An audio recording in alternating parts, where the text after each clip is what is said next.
Nous sommes ce soir avec son avocat. Francis Lec, l'avocat du proviseur du lycée Ravel, qui est avec nous en direct. Bonsoir, merci maître d'être en direct ce soir dans BFM Story. Bonsoir On veut essayer de comprendre, parce que, a priori, Oui. donc, le proviseur, votre client, a quitté ses fonctions en cours d'année, il était à quelques mois de la retraite, pour sa propre sécurité. Mais lorsqu'on lit la réaction officielle du rectorat, il y est marqué « convenance personnelle ». Alors, est-ce que c'est pour convenance personnelle que votre client a quitté ses fonctions? Non, absolument pas. D'abord, il bénéficie actuellement d'une mesure de sécurité, de mise en sécurité exceptionnelle. Il est toujours officiellement encore en fonction.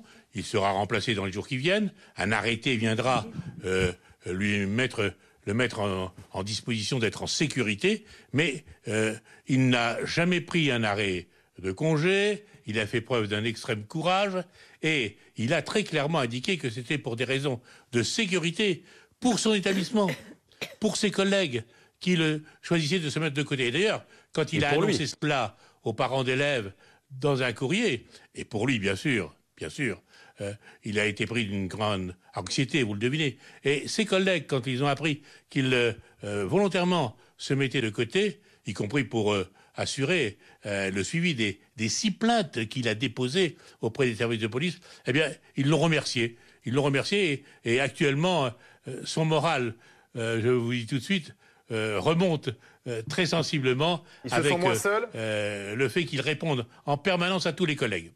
Il se sent moins seul? Bien entendu, il est vrai que dès le départ, je dois le préciser, l'éducation nationale, le rectorat, aussi bien que les services de police, ont été attentifs à ces démarches.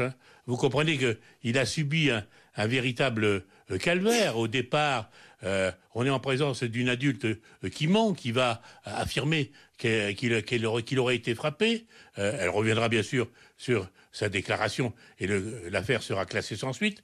Le proviseur, en réalité, l'ayant interpellé pour lui demander d'enlever son voile, mais par la suite, ce sont les collègues et les amis qui, à l'extérieur, sont venus dire « il l'a frappé, il l'a même giflé ». Tout cela est faux. Et le drame, c'est que les réseaux sociaux vont s'emparer de cette rumeur, la grossir, et dans un deuxième temps, on va avoir le 1er mars, devant le lycée, une manifestation avec des insurgés qui vont évidemment menacer le proviseur et l'établissement. Et puis par la suite, on va avoir toute une série de menaces de mort qui vont conduire d'ailleurs les services de police à utiliser une enquête rapide, c'est tout à leur honneur d'ailleurs, auprès des juridictions.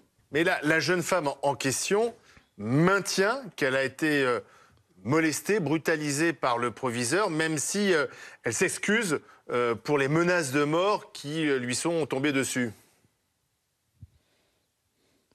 Oh non, je ne pense pas. Ça, je n'ai pas. Elle a peut-être affirmé postérieurement, mais les choses sont claires. Il y a eu quand même une déclaration auprès de la collègue de monsieur le proviseur qui est venue constater qu'elle n'avait pas été ni frappée, ni violentée, ni quoi que ce soit. Le proviseur, lorsqu'elle partait avec son voile, l'a interpellée en lui touchant l'épaule uniquement pour la retourner. Elle a continué sa route et c'est tout. Et c'est alors que, d'une véritable comédie, comme ça s'est passé avec des mensonges, y compris dans l'affaire Samuel Paty.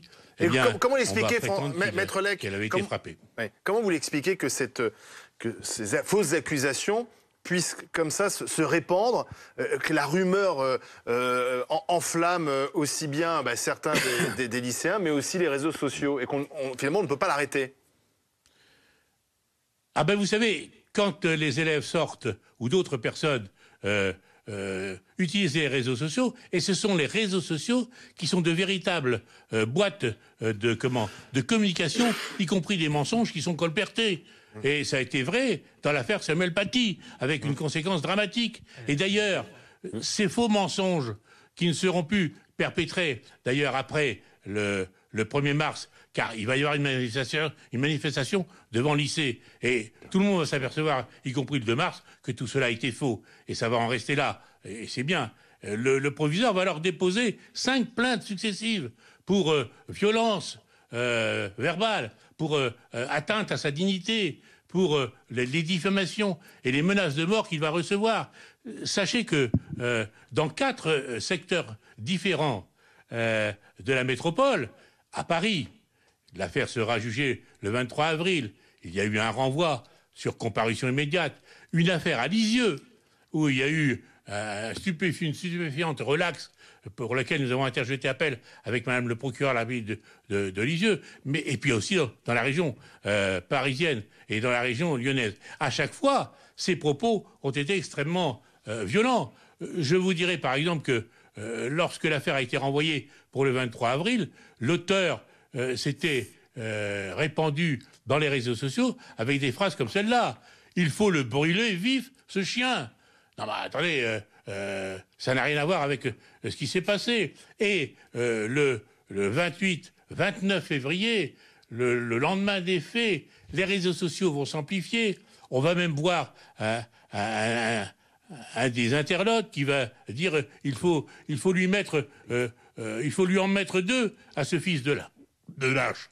Donc vous comprenez que le proviseur, ensuite, lorsque tout ça s'est avéré faux, il n'a pas été confirmé par les services de police qui ont entendu effectivement la jeune fille. Eh bien, tout cela s'est apaisé. Et il y a eu également le soutien très rapide de l'Éducation nationale qui s'est manifesté également hier par le Premier ministre. Bien sûr. Comment s'est passée l'entrevue avec le Premier ministre? Est-ce que le Premier ministre a essayé de le dissuader ou lui a demandé de revenir sur sa décision ou pas?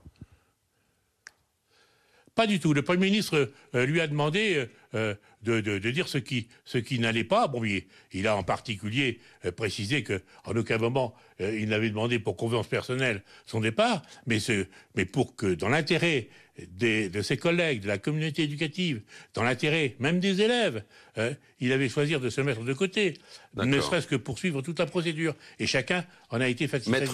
Le Premier ministre, et ça c'est intéressant, lui a précisé qu'il déposerait une plainte pour dénonciation calomnieuse.